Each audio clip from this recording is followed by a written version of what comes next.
episode 3 of 30 years in the making. I'm gonna have to restart that again. Well done. I blame you. How my fault? I just blame you. Can I restart this? Okay.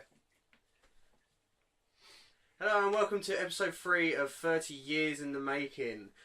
We are on Wrestlemania 3. Wrestlemania 3. 3 of 30. This is the first Wrestlemania of the Wrestlemania era. This is the one where it gets WrestleMania, man. That magic is there. It is there. As usual, I will be reading off my iPad my notes. Sorry, this isn't radio. I will literally go through it. If I keep looking down, it's because I'm looking at my iPad. Do you know what's funny? We've got radio faces, though, haven't we? You've got radio. I've got a radio face. Right. Ugly motherfucker. Okay. We start WrestleMania 3 for the first time ever with a Vince McMahon intro. And you are shown. Is it the Thunderdome? No, it's the Pontiac Silverdome. We have shown that, and it is huge. You can tell the difference between WrestleMania 2 and WrestleMania 3 straight away. We are sung in by Aretha Franklin. She sings the national anthem of America because you know the Americans for some reason like their national anthem. We've got Gorilla Monsoon and Jesse the Body Ventura as our commentators again. Awesome announced team. A great announced team. Definitely come together in this one, man. Yeah. Although they were a bit shit at the beginning, man. Like they didn't hit their stride until the second, third match, I'd say. Yeah, I mean you got to sort of like get used to it. I think Jesse the Body Ventura. I think. We literally went straight in with the Can-Am connection facing off against the Magnificent Morocco, aka Don Morocco, and Cowboy Bob Orton with Mr. Fuji in their corner. Teaching them ancient Chinese techniques. Ancient Chinese techniques. First of all, Don Morocco, fucking hell, he had a lot of steroids inside him. So, again, he was huge. Like you said, WrestleMania 2, man, as you're going through, you're seeing these guys getting jacked up more. I think as we go through the cards, some of the guys we see last year, like Hercules, Morocco, Butch Reed, man, when he pops up later on, man, these guys are fucking huge. Yeah, they are jacked the fuck up. They give Brock Lesnar a run for his money. God, Brock Lesnar's pure. But these aren't like bodybuilders, like cut physiques. These are just huge, grotesque. They're just massive. Like someone's just filled them with air or water. Eyeballs like just fucking. Not a great match. Typical opener match. As it we was. said. Oh, the Can-Am connection. What was the two guys? The Can-Am, I forget their names. No idea. We didn't get told them. We did. Tom Zank and Senk or something, and did some we? other guy. Yeah. I thought we just got told. It was like it was the usual opener match. It was a decent little match actually. It was like you had two guys in there going for it, like not high flyers, but they were quite quick pace against a couple of bruisers, man. And Don Morocco stiff as fuck in this match, man, as well. Yes, those guys were getting some some good solid moves. Quite a lot of stiff action. Tonight. But yeah, the ending came when there was a crossbody by one of the Can-Am connection, and they got the pin. Quite a surprising one actually, because they seemed kind of looked like they were jobbers, but they actually got the win. It wasn't really at least it wasn't squash matches, man. No, exactly. We then go straight on as Billy Jack Haynes goes up against Hercules, and which you pointed out just now. Hercules is huge again. He's doubled the size of what he was last year. Yeah. I've got here. It's a typical big guy match. It was reminiscent, I thought, of one that we'll be reviewing not too long. Brock Lesnar against Goldberg. They're literally just the big guys going against each other, trying to outpower each other. It is just your typical WWF style 80s big man match. That's what the WWF was. Big man matches. It was, and I think wasn't great ring work like you see later on. The story of this match was to try and lock in the half Nelson, and I think the half Nelson got locked in half by. It was full Nelsons, wasn't it? But I don't think we see a full Nelson in that entire match. So we see one like close to the end of the match. Sloppy, man. It gets blocked out. And then another one for the end of the match where they spilled to the outside and they got a count out. So double DQ. And then for some reason Bobby Heenan just randomly hits Haynes, doesn't he? And gets chased away by Haynes. Fuck knows why he decided to hit that chain, man. Because that was Hercules hitting Haynes with the steel chain. I mean, Haynes didn't know how to sell a steel chain. Oh, he was fucking awful. Just kept getting back up. You know, Billy Jack Haynes. You are the worst seller in the world. And then and then we saw a bit of colour from Haynes. That was to get Hercules heated in. The only colour of the night. And then a very strange match happened. It was Hillbilly Jim and the Haiti Kid and Little Beaver against King Kong Bundy and Little Tokyo and Lord Littlebrook. The Littles that I've just mentioned, they're all midgets. We've got 4 midgets in this match, and Big John Stunt, no, King Kong Bundy, sorry, and Hillbilly Jim. And it was obviously a comedy match. It was obviously a throwaway match, but Mean Gene Okerlund going on about midgets just before it. This pay-per-view just shows how things have dated, how you can't say... I mean, we had people saying black and honky tonight, and we had midgets. It was very un-PC. It was a really weird night. We do have a new category award that we've had to bring in just because of tonight. But yeah, literally a comedy match. For some reason, there was a disqualification for... King Kong Bundy, because he decided to splash one of the midgets. It was okay for the midgets to fight the big guys, but when the big guys fought the midgets, it was a disqualification. Throwaway match. Awful match. Yeah, throwaway match. Then we got a little bit of a treat. We got a Miss Elizabeth promo that wasn't a Miss Elizabeth promo at all. She gets questioned by some woman at the back, and then pops in our first glimpse of that Randy Macho Man Savage, not allowing Elizabeth to speak, and he's just hyping up the match that is coming on. Just greatness on the screen, man. It is amazing to see him.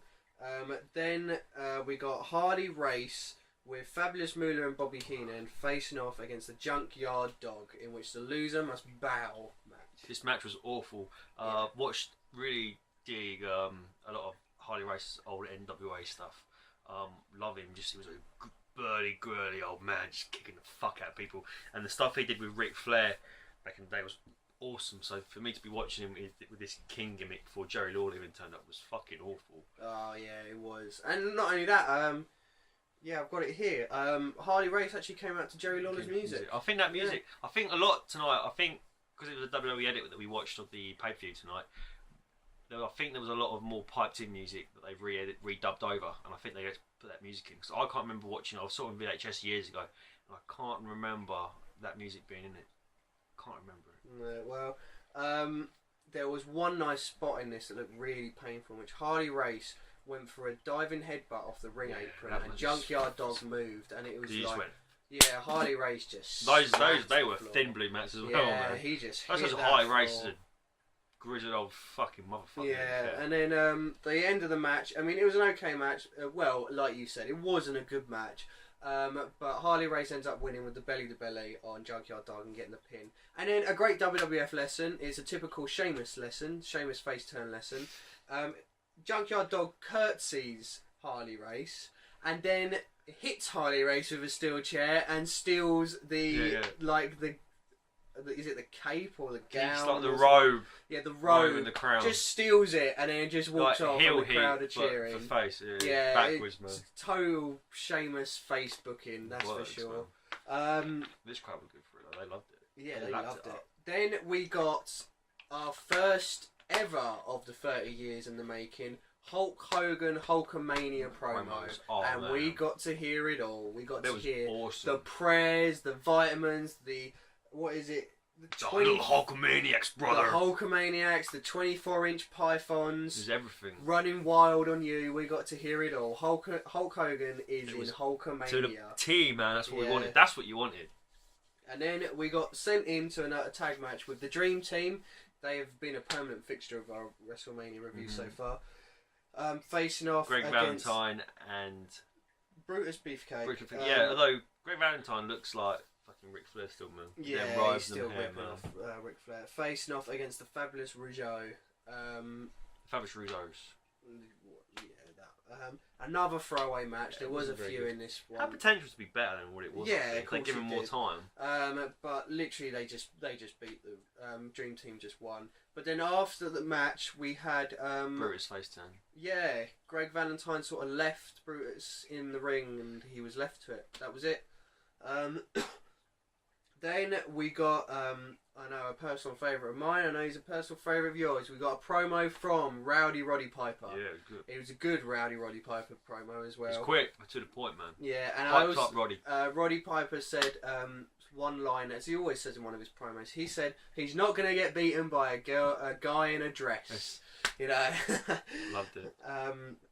So it was Rowdy Roddy Piper against Adrian Adonis in a hair versus hair match in our first of many Jimmy Hart appearances. Yeah, Jimmy Hart. I think Jimmy Hart must have been on half the card tonight was dominated by Jimmy Hart. Yeah, he must have got a good old payday. Yeah, more than fucking Bobby Heenan. I don't know. I think it might have been even actually. Bobby Heenan, I think, had maybe 2 less matches.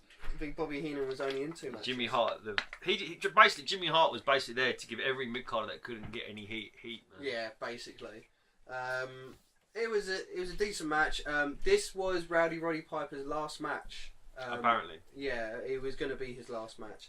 And well, I think this was when he went off to shoot. Was it Invasion of Body Snatchers? Oh no, They Live. No, They Live. That's it.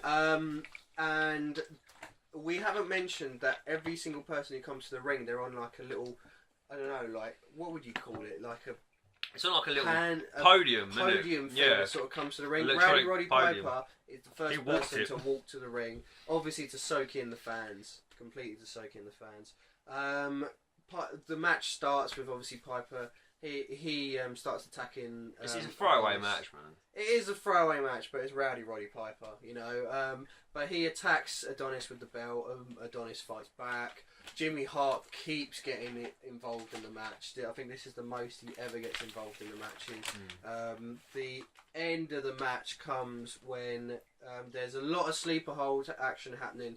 Rowdy Roddy Piper looks like he's out cold from the sleeper hold, and then Brutus Beefcake makes his reappearance and wakes up Rowdy Roddy Piper. Rowdy Roddy Piper fights back, gets the sleeper hold in, and he wins the match, which causes. We didn't mention this is a. Did we mention this as a hair versus hair match? No, it was a hair. In which Adrian Adonis then gets his hair cut very slowly in the ring. My little highlight of this match is just Jimmy Hart walking around, like jumping around the ring. Yeah, with jumping. Woo! Basically. So funny. Then we've had throwaway matches, and then we got onto some good matches. We had this match was the 6-man tag. Good match. Hart Foundation and Danny Davis against the British Bulldogs and Tito Santana. Some good workers in there, man. Yeah, and once again, the British Bulldogs are part of one of the best matches on the card. I mean, the match could have been better. It started off slow. Obviously, it's still early days of like Bret Hart and stuff, and it wasn't what it was yet. But I mean, it started off slow. And it was had some like comedy spots. Basically, it was like Danny Davis just getting in there and getting a few cheap shots and then tagging in Neidhart. He was playing the cowardly He was stiff as well, and Neidhart. Neidhart, fucking hell. Yeah, you didn't want to get in the ring with him. Yeah, but no, I think Dynamite gave it back to him a little bit, though, didn't he? Yeah, well, we all know what Dynamite's like. Yeah. But as you said, Danny Davis, like literally playing the cowardly heel. But then he ended up taking a lot of spots. You know, I think British Bulldog hit his finisher on him. The power slam. He took that sweet tombstone as well, man. Yeah, British Bulldog pulling out the tombstone. That was weird to see, wasn't it? Yeah, but I mean that was like beautifully done. But yeah, beautifully done. But maybe even just as well done by the Undertaker. The end of the match happened when we had the power slam from British Bulldog, but then all of a sudden Jim Anvil Neidhart sort of came into the ring and he took Bulldog out with this massive clothesline. He's like fucking he owed him money, man. Yeah, that was it, you know. And then because of that, everything went a bit mental, and Danny Davis got the quick cowardly pin on British Bulldog. So the Hart Foundation and Danny Davis. Some more hit. And Jimmy Hart out there again. Yeah, Jimmy Hart out there. We then got a quick interview with Andre the Giant and Bobby Heenan, in which they reiterate that Andre the Giant is undefeated in 15 years. Was that the first appearance of Andre the Giant? It was the first appearance of Andre the Giant. Yeah. 15 years this guy is undefeated. He's leaned up since WrestleMania 2, but they didn't have Andre speak a word in this one. He just stood there looking menacing. Just looking very cold. And Bobby Heenan talking away. And this is how you book a giant. He looks like he's like really tall as fuck. You got Mean Gene and you got Bobby Heenan, who are about 5'5", 5'6", man. It's got to be around that. This motherfucker got like his camera's like panning. You just getting the tops of their bodies, man. He's awesome. Yeah, it's a good way to build up to the main event. But Andre's like nearing the end of his career, and you could see he looks like ill. Yeah, he's getting to that sort of point where you know that he's coming to the end. He's dwindling down. Disease he's got. The next match was the next throwaway match. We had Coco Beware against Butch Reed. Literally a 5-minute match. There was nothing to say about this match. Butch Reed Mr. Steroids. Yeah. Fucking huge. Butch Reed beats Coco Beware, but we know why there's a throwaway match because the next match oh my god, is probably it's in the top 10 of WrestleMania matches. One of my personal favourite matches. Yeah. Let me just go through it because we had a quick Savage promo, we had a quick Steamboat. We had a fantastic Savage promo. I really liked the Steamboat promo. And Steamboat's promo was awesome as well. And the build up to the match as well. There was a lot of heat. You can go through the build up. Yeah, I'm going to discuss the build up. Obviously, WrestleMania 2, we had Randy Savage against George Animal Steel, which George Animal Steel is obsessed with Elizabeth, and Savage is trying to keep Elizabeth away.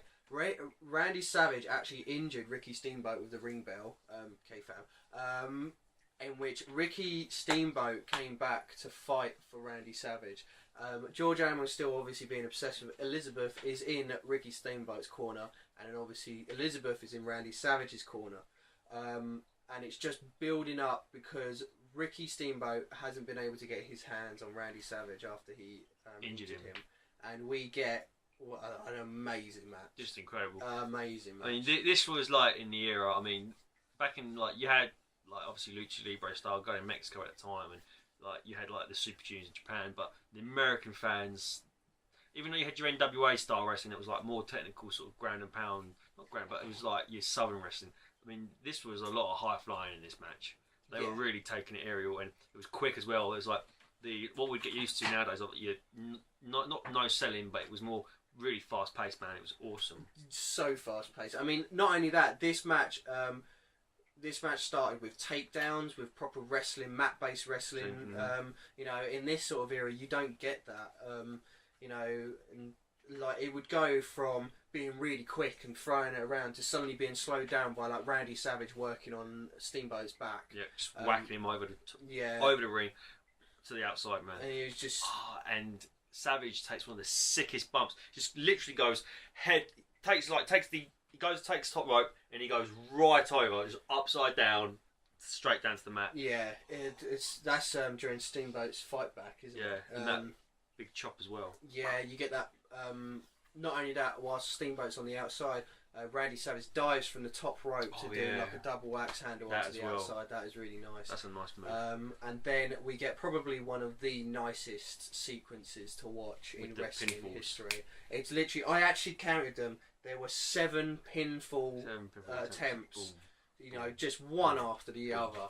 Literally, Steamboat went for, I think it was a bridge, then to a small package, It's amazing how many sort of matches you see nowadays that still follow that sequence. Yeah, you know, the pinfalling sequence. Boom, boom, boom, boom. I mean, I remember one match I seen in Ring of Honor with Eddie Edwards and Adam Cole. I was like, man, that's the Randy Savage Steamboat sort of style match. You know what I mean?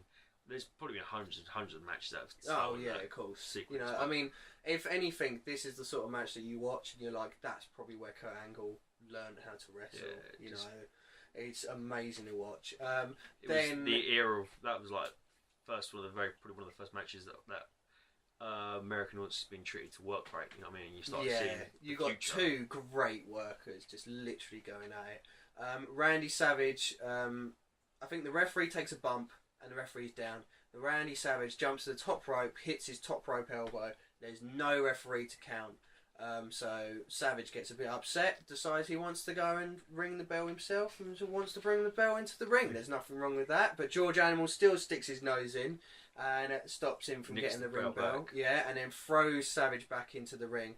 And then suddenly there's a scoop slam and Ricky Steamboat is up. Rolls him up, and then 1, 2, 3. Ricky Steamboat beats Randy Savage in probably one of the greatest WrestleMania matches of all time. If you haven't seen it, you have to watch it. This match then gets you geared up for like you're like, oh my god, now I'm in. Now you're invested. I mean, the next couple of matches, I was kind of like, oh come on, but this match is just awesome. You have to watch it. No prizes for what you think both of our match of the nights is going to be.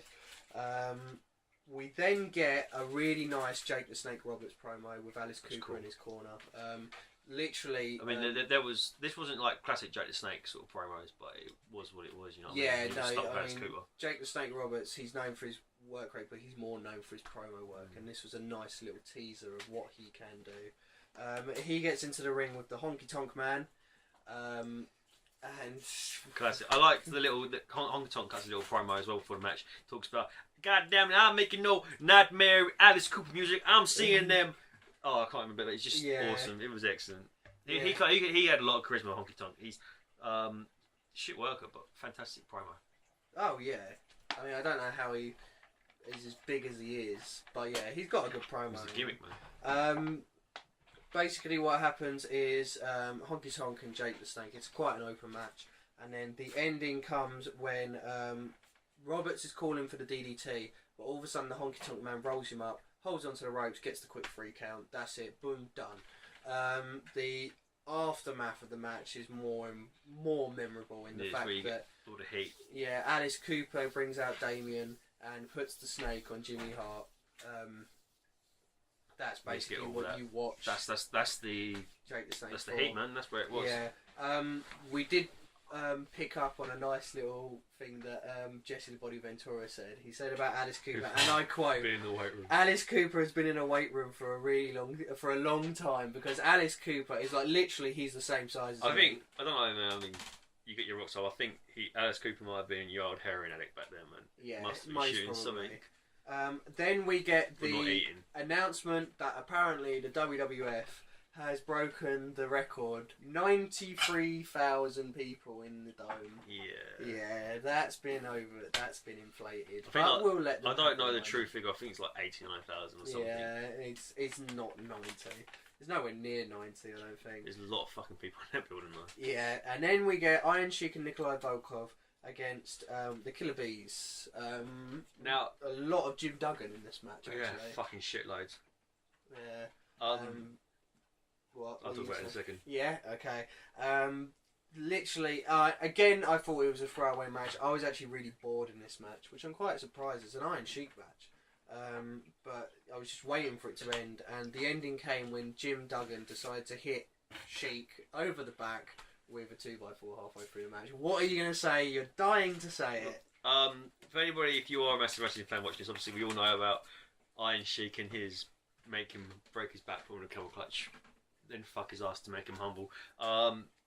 If you've seen that crazy shoot promo from it must be like nearly 8 years ago now, when Iron Sheik lost his shit talking about this is the match, this is from Wrestlemania 3. So if you've never seen the Iron Sheik Goes Crazy shoot promo on YouTube, check it out, and you're gonna just crazy. It's always you're gonna be welcomed into a world of hilarious wrestle crap, man. Right, and then after that we go to our main event. We get interviews with Andre the Giant and Bobby Heenan. Then we get a very quick Hulkamania interview, and we just literally go in. We had a really nice video package that I really liked, where it showed that Andre the Giant and Hulk Hogan were really good friends. And then on Piper's Pit, Andre the Giant decided to challenge Hulk Hogan for the WWF title, and Hulk Hogan looked like he practically refused to start. He was like in tears, man. Yeah, and then Andre rips his shirt off and his cross. Yeah, the cross, that was because Hogan made a point of his cross in his promo, talking about he saw the sun like shining, gleaming off the gold, him, brother. Yeah. That was it. And that whole cross was like a made. And then we got what is probably quite famous now, which Roddy Piper demands to know: is Hulk Hogan going to accept the challenge? Body. Jesse Ventura. It was Piper. No, he was saying he's still in the pit. Yeah, Jesse Body Ventura was saying, is Hogan gonna? Can you produce Hogan? So can you produce Hogan? Oh yeah, that's just before the challenge, isn't it? Yeah. But then Piper asked, "Are you going to accept the challenge of Andre the Giant?" Oh yeah, he does. Yes, yeah, brother. It's like out of an '80s movie. Yeah. Yes. And there we go. Andre the Giant against Hulk Hogan for the WWF title. Real American come in. Nice to hear the Real American. And then we get to see a very, very early John Cena match. Yeah, I mean, this is it is the highlight. It is what it was. The match was Hogan trying to get the big man down, and then him getting the big man down, coming back. And this is this match, I know people shit over it wasn't a great match, but this is how you book a giant. Which should have been a main event? Maybe not. But it was the 80s.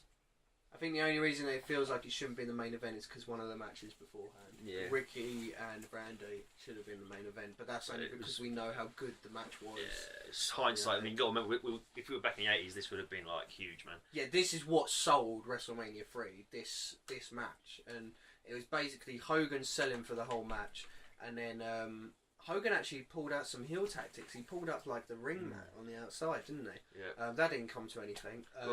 Because Hogan had to basically... Normally when Hogan... If you go back to watch any Hogan matches, Hogan's always working with a good worker. So Hogan's always getting beat up on, and he basically gets fed off from a good worker. Because Hogan had to put most of the work in and take most of the bumps, it was very weird to see Hogan bumping for someone bigger than him. Yeah, it was. And then Hogan basically fought back, started hulking up. We get the moment of Andre the Giant being scoop slammed down. But you also got that bit, the iconic moment at the beginning of the match where they're staring each other down. Yeah, of course, as well. the stare down, and then we get the leg drop, the 1, 2, 3. Hulk Hogan defeats Andre the Giant.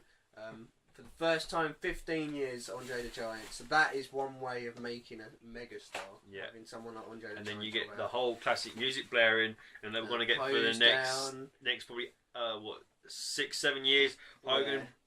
Posed with down the belt and everything, thanking the big man upstairs and all that bollocks. That was WrestleMania 3. It was a lot better than WrestleMania 2.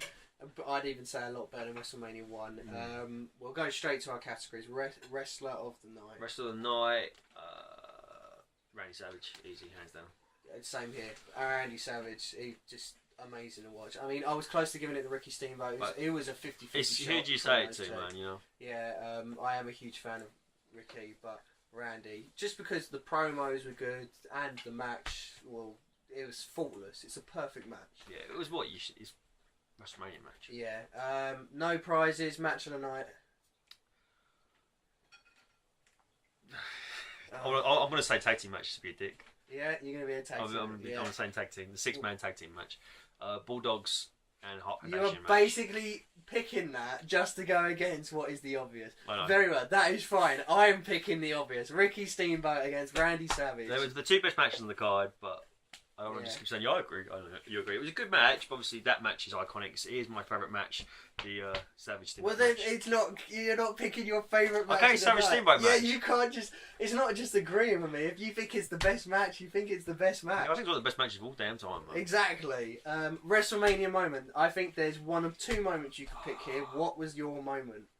The stare down between Hogan and Andre. Just, you saw them two mega powers standing there, and this one, for I think a lot of people at that moment would have been like, oh yeah, here we go, and you can, that comes through in the camera, and then they start wrestling, it goes downhill. We disagree on something. I went for the slam. The slam, yeah. Yeah, the actual slam by Hogan. That's the WrestleMania moment. Just what a sight to see. Hogan picking up that big motherfucker. Yeah. I think when Andre went down as well, people were like, oh, Andre's on the floor, man, and it was horrible to see because at this point, Andre suffers from like bad bones. He's just basically like knackered, and so for him to be on the floor, you can actually generally see there's a shot when Bobby Heenan goes over to Andre and he's like, "Are you alright, mate?" Yeah. And it's like Andre's like in a lot of pain from like being on his back and stuff, so not standing up. Yeah. No. That was pretty hard to see. Overall rating for this WrestleMania? 8 out of 10. 8. Bloody hell. Savage Steamboat match, man. And it just feels like WrestleMania. Just the magic's there, and it's like boom. Yeah, like, I mean, I've got to agree. I'm not going to give it quite as high as that. I'd be giving it a 6 out of 10. I mean, there's a lot of throwaway matches on this card, but Ricky and Randy, they just pull it up from the gutter, and then you got to think that there's like the Hart Foundation against the Bulldogs. Yeah. You've got, you know, the iconic match of Hogan against Andre. It deserves its rating. We have a new category. Your favourite commentator line? Oh yeah, worst line of the night, man. Yeah, I need to grab my iPad for this. I forgot what it was. I know we had. It was awful, though, wasn't it? Yeah. I was just like, what? Oh no, that was it. What was something about Dynamite Kid? Oh yeah, that was it. The Mary Hart. She said in the line, she goes, "Oh well, Bret Hart better, Dynamite better be careful because they have to start calling him Firecracker." I was like. What? That doesn't even make sense. That's awful. Is that your pick? Yeah, that's got to be my pick. That line has to be picked by both of us because this category has been made just for that line. Actually, it was inspired by Susan St. Clair with the uh-oh. I don't know, the whole Chinese... China, that, I don't know, yeah. Chinese ancient art. Wow. What the fuck? But... Also, another line of the match tonight. The Iron Sheik, just in his... Did they have that? No, I'm getting confused. I'm thinking of another WrestleMania. Forget that. Oh, okay. So that was WrestleMania 3. I think it's safe to say the first WrestleMania that actually feels like a WrestleMania. We're actually kicking it off now. We've made it through the 2 that didn't feel like WrestleMania. Next WrestleMania, I know we do have a WrestleMania rematch. We won't say what that WrestleMania rematch is in it. But we do get the tournament. We get the tournament for the vacant WWF title. No spoilers. Yeah, no spoilers as to who wins it. But that was WrestleMania 3. A huge improvement on WrestleMania 1 and 2. There's a great moment. There's a great match. If you've got any differences, tell us. But until then... Just go watch it. Yeah, exactly. Especially the Savage Steamboat match. Definitely watch that. But until then, we will see you tomorrow with WrestleMania 4.